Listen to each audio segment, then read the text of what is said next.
Hello everyone, this is Mobius Promo, and I am back with round 3 from the Buckeye Battles Warhammer Fantasy Battle Tournament. This third round is against a terrific Greenskin army that has a foundation of a lot of medium-sized Goblin units, 2 nasty Savage Orc units, and a menacing gunline of War Machines. So it's like an evil Orky analog scenario against my own army, because I'm kind of, hordes of infantry, dangerous knights, and then some War Machines.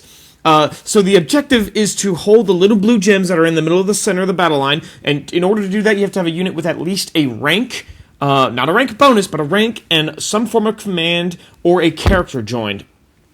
Additionally, the scenario uses the random game length rules, which, spoiler alert, we totally forget to do, and I do that every single year, and end up just playing 6 turns.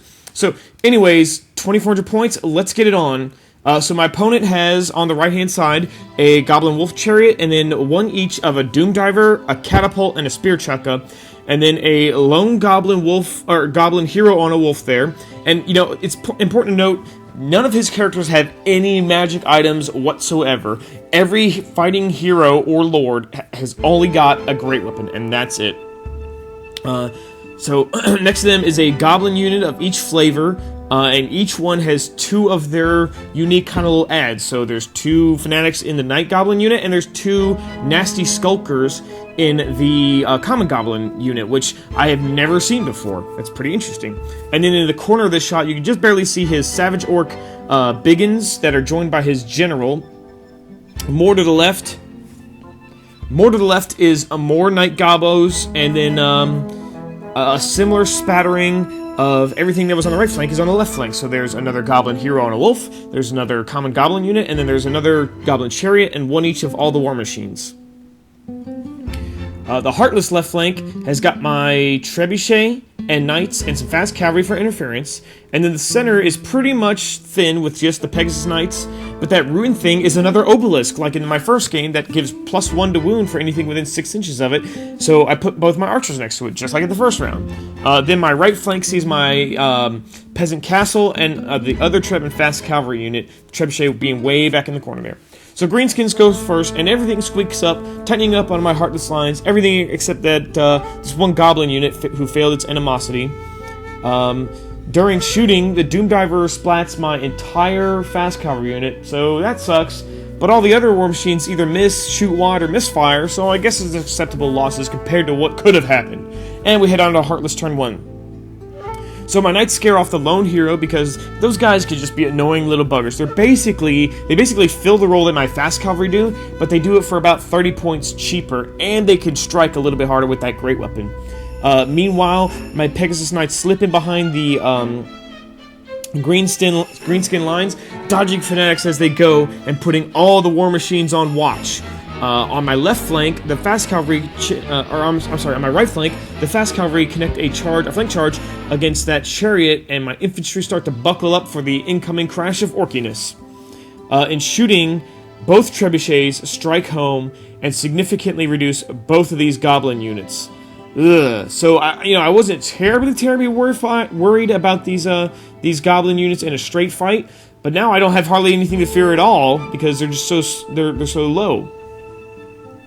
I also Wyson buff my fast cavalry, and they stab that chariot to death before anybody else gets to make an attack, and then they reform to face the right flank War Machines, and we move straight into Goblin or Greenskin turn 2. So the Goblin units move up to get into better position to charge my lines. Fanatics are released, but only 1 hits, and I think it kills like 1 Honor Guard guy is all.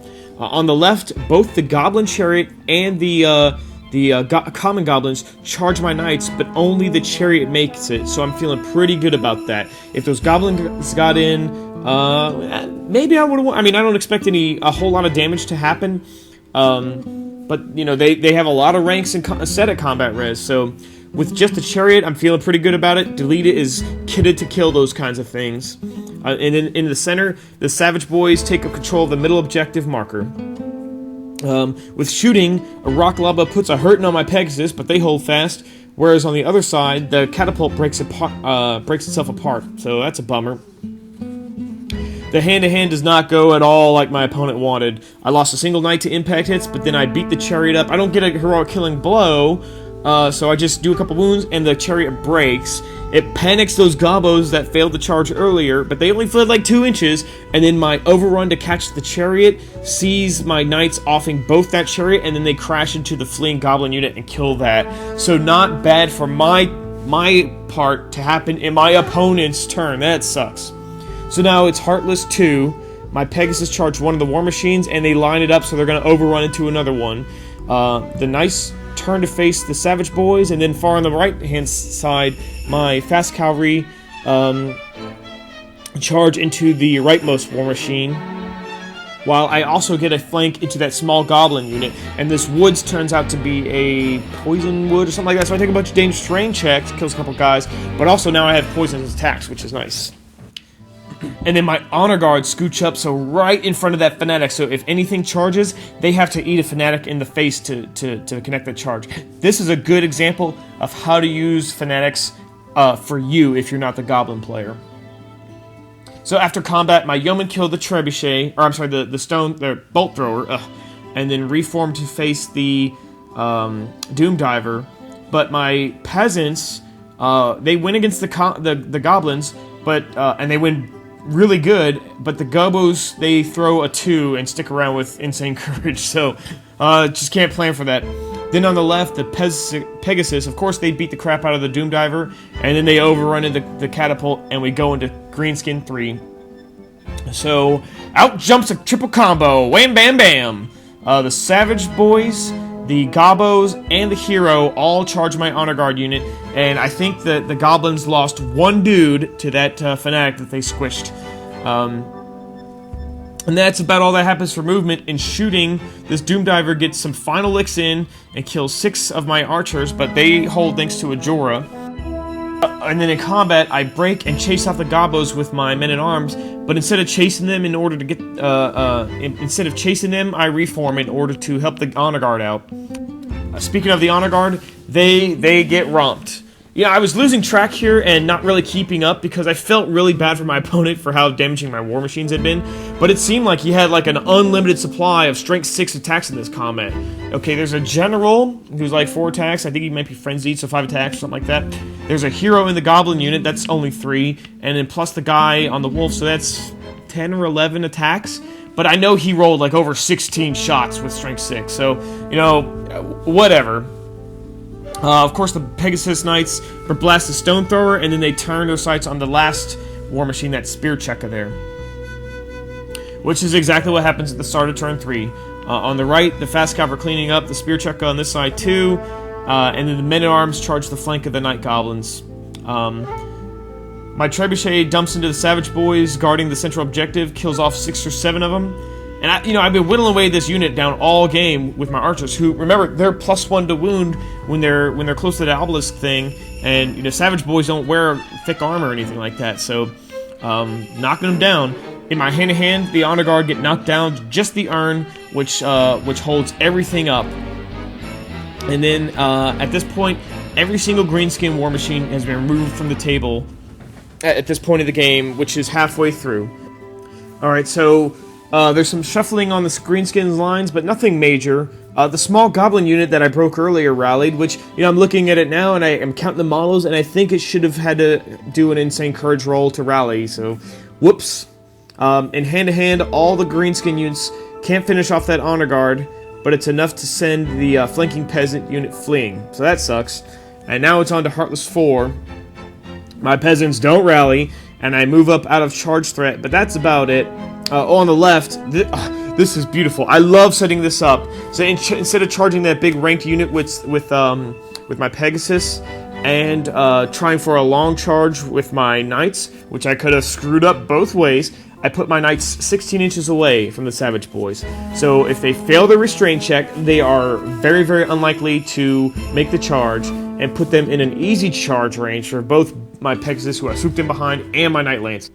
It's beautiful, but what's not beautiful is my inability to finish off any of these units. My Honor Guard is finally cut down, and the Greenskins reform to take on another peasant unit. which is exactly what happens in Greenskin 5. There's another triple combo. Wow, this doesn't happen very often in games. But this time it's all to the front, and my unit isn't all fancy with ward save, stumbled, or anything like that. In the center, my plan worked out perfectly. The Savage Boys fail the restrain because they don't want to charge because they know that they'll have a hard time making it, and then they fail the charge, of course. So now it's an extremely easy charge for both my units to combo in on, and that unit can't flee to get away. And then, this is kind of cool, that Goblin Hero charges the flank of one of my archers, and after combat he gets shut down, thanks to me being steadfast. I think he actually only killed one guy. At this point, all the Greenskin mages have been killed, so it's just move and fight time, move and fight. And all the characters in these 3 units, they fight really well. I lose a lot of men, but I'm barely steadfast to stick it out. So now it's time for my own combo charges in Heartless 5, so let's do it. Double up, yeah! Knights in the front, and Pegasus in the back. That's wunderbar. On the right, my peasants still don't rally, but this is pretty sneaky. In order to capture an objective, like I said it before, you need to have at least a rank, so 5 models in most cases, Bretonnian Lances, Minotaurs, or something like that. You only need 3. And you need a command model or a character. So my fast cavalry move back here, and then Sam jumps up and joins them, making that 4 model unit into a 5 model unit. And now they have a rank, and they have the criteria to grab that little gem and make it a contested objective for me. In combat, I predictably smashed apart that Savage Boy unit, and I missed a shot, but my trebuchets whomped yet another that Gobbo unit that was in the back down to a manageable size, so he doesn't want to charge anything now. And in the big combat on the right, I'm barely steadfast, which is perfect to keep all of those Greenskins from doing anything to ruin my plans with Sam, fast cavalry, or anything like that, grabbing objectives. All they can do in turn 6 is just beat the crap out of my peasants. So we wind down Greenskins turn 6, and that's exactly what happens. All the orcs finish off my remaining peasants, but that's about it. Additional anti-climax occurs when I use my 6th turn to simply move my archers up to the objective, and just like I did with the fast cavalry and Sam, I spring Ajora out and make a rank of 5 and grab that objective in the middle, while Delita and the knights, they turn around and they go back to their warm spot on that other objective where they've been sitting there for like 2 turns earlier. So the table is messy with a lot of things on it, gaming aids and stuff, but this is what it looks like, and it's a massive win for the Heartless. Something like 1,200 points, because each of those objectives is worth 100 points, I think. So this was a game that I thought wasn't going to be any fun early on when my trebuchets were just blasting through Gobbo units, but that turned out not to be true, and this was actually really fun. I do need to start chasing down units in order to pick up their victory points and stop relying on them to not rally and flee off the table, because it's just not working. Man, this was the end of the first day, something like 7.5 hours of gaming, and I need some badly deserved rest. So anyways, that's the report. Hope I'll see you in round 4.